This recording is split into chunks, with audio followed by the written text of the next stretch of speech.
So as you can see coming out of turn 1, you can actually see from this angle straight through the first section of road that you see coming out of turn 1 is actually going downhill. You can actually see the camber game at the exit of 1 through the trees right there. The road continues to rise to the middle of the apex curve of turn 2, the left point. Your goal should be to fully accelerate in any car to the leading edge of the turn 2 curve. So instead of thinking about a braking point for turn 3, think about an accelerate 2 point. That'll accomplish 2 things. It'll keep you on the gas the way you should to make a clean exit from throttle to application of brakes, and it will make more imperative your braking for turn 3. So two birds with one stone. Now when Chuck was riding his bike, I could see that the road dropped away from the apex of turn 2 to the entry of turn 3. So the road is actually going downhill further, which is why it feels so unstable over here. This is a very difficult corner. It's probably the second most difficult corner on the track, at least to the people that I talk to who have and have not done the track a lot. It is a sweeper. It is a high-speed corner. It's not often taught like that. It's taught brake in a straight line, get the car slowed down, get back on the power, square it off. I am going to encourage you to turn in slightly sooner with slightly slower hands and draw as broad a radius through this corner as you can. It's a sweeper, drive it like one. Turn 10 is similar to this. The right into hot pen is similar to this.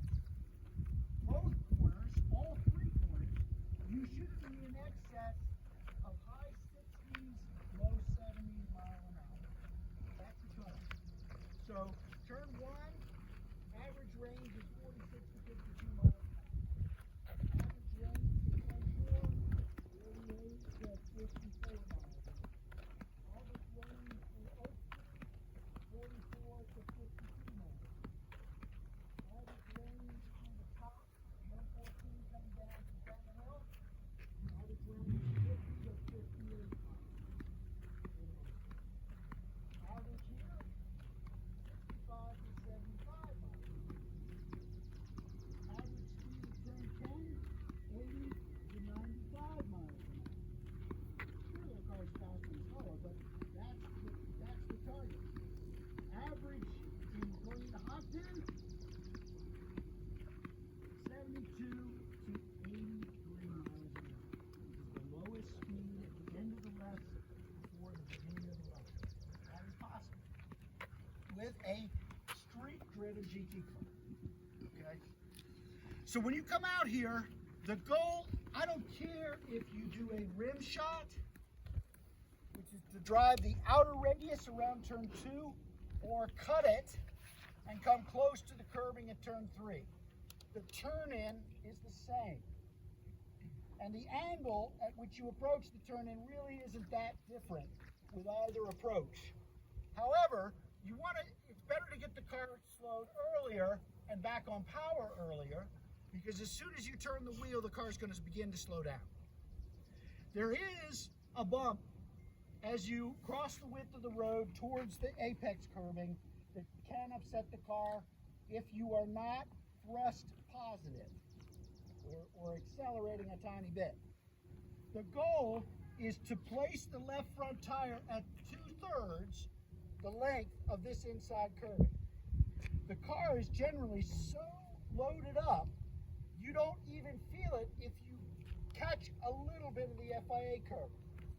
But for sure, and without a doubt, you should be on the original white curbing, or at least a car length or 2 at the 2/3 mark. Working back, a lot of people use the new white patch, the little concrete patch near the end of the green and white, turn in, just about half a car width inside. That is fine, but don't dally. Don't wait. Don't turn too late. Most people, the most common mistake is people will drive too deep, turn too late, okay, and they won't make it down to this inside curbing. Or what they'll do is they'll just be lazy and let the car over the exit curbs, okay? Now, if you are looking for a qualifying lap, yes, you can use the exit radius and go over as long as the right side loaded tires are on the asphalt, not on the FIA curb. So either pick riding up against the white concrete or just go over to the green. But that is not necessary for a fast lap. Where people lose time is going in, because they slow too soon and they traverse the approach up to the turn at the same speed instead of slowing to the point of turning. Does everyone understand what I'm saying? So if I were looking at a speed trace, it would look more like a U than a V here, because you're rolling speed into the corner and then you're squeezing on the throttle coming out. Ideally, you should be able to track out at mostly the midpoint or beyond of the exit curving. If you are hitting this curving at an oblique angle, you're doing something wrong. You're either too early, you're wide of the apex, or you're opening the wheel prematurely just for the hell of it. And there's nothing wrong with that, but there's no need for it.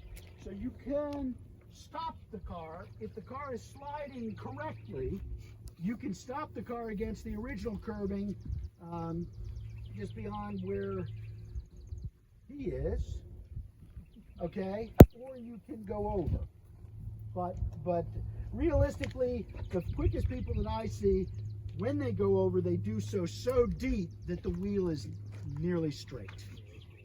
They don't continue this as the radius of the corner. Peter, I'm sorry. What did you say the turn in is on that? So I'm sorry. The turn in, I am urging you to turn a little earlier than later.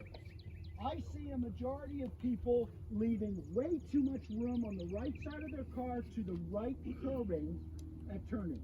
Way too much room. Now I, trying to do the other way, and other ones of my friends, have put a right rear off and spun off, trying to get really close to that. But you should be within half a car width of that right-hand curbing. And I would encourage you, as always, to start by turning later, okay, which would be when your right shoulder is at the end of the green and white.